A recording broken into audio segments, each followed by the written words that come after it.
सम्पूर्ण देशवासीमा नमस्कार। म के भन्न चाहन्छु भने यो रवि बालेन कस्ता मान्छे हो एकचोटि तपाईहरु हेर्नुस्, गहिराइमा गएर हेर्नुस् अनि त्यसपछि भन्नुस् के यो नयाँ एउटा त कुरा नयाँ छैन। नयाँ भए पनि तपाईहरु यो नयाँ हुँदाखेरि छ भन्ने यो कहाँबाट छ, कस्तो मान्छे हो, काण्डै काण्डै भएको मान्छे हो। अब हेर्नुस्, आफ्नै सबभन्दा पहिला नागरिकता काण्ड, सहकारी काण्ड, अरू थुप्रै काण्डहरू छन्। अनि यस्ता मान्छेहरूलाई फेरि तपाईहरु ल्याउन चाहनुहुन्छ।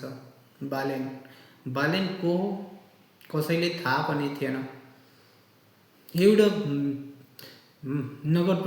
महानगरपालिकाको मेयर के गर्छ, देश जलाइदिन्छु भन्छ। तागत कहाँबाट आयो उसको देश जलाइदिन्छु भन्न? यो सबै ध्यान गर्नुपर्ने कुरा छैन? त्यो कहाँबाट प्रचलित छ? जेन्जी आन्दोलन कसले गराएको छ? जेन्जीको अब यस्तै भन्दाखेरि जसले जेन्जीहरूलाई मार्यो, जसले जेन्जीलाई उक्सायो, जसले जेन्जीलाई ल्यायो, आज त्यही सत्तामा गएर त्यो जेन्जीको माग पुरा गर्छ।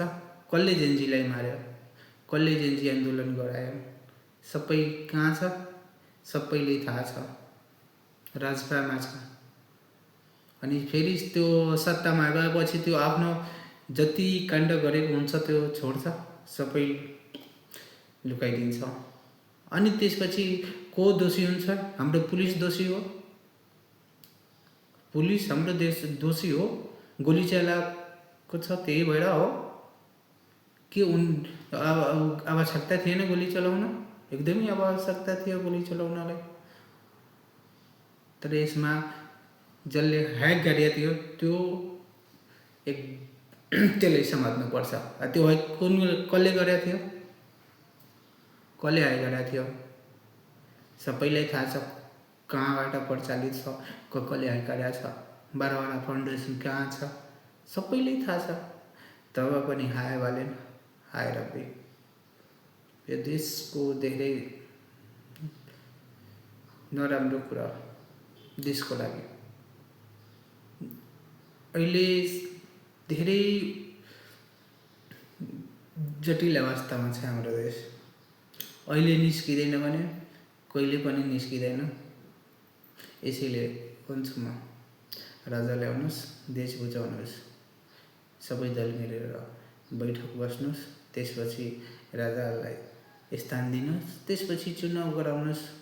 नत्र भने यो चुनाव भयो भने यो हाम्रो चुनाव नेपालीको चुनाव होइन, यो विदेशीको चुनाव हो। यो हाम्रो चुनाव होइन, विदेशीको चुनाव हो। त्यसैले भन्छु म, पहिला सबै दल मिलेर बैठक बस्नुहोस्, त्यसपछि राजालाई राष्ट्रपतिको रूपमा राख्नुहोस्, त्यसपछि हामी चुनावमा जानुहोस्। केही गाह्रो छैन। हाम्रो देश पनि बच्यो, सबै कुरा बच्यो। तर यो प्रधानमन्त्री बारवाडा फाउन्डेसनको प्रधानमन्त्री हो। यो राजपा बारवाडा फाउन्डेसनबाट हो। त्यसैले भन्छु म, प्लिज भोट नहुन दिनु क्या। नमस्कार।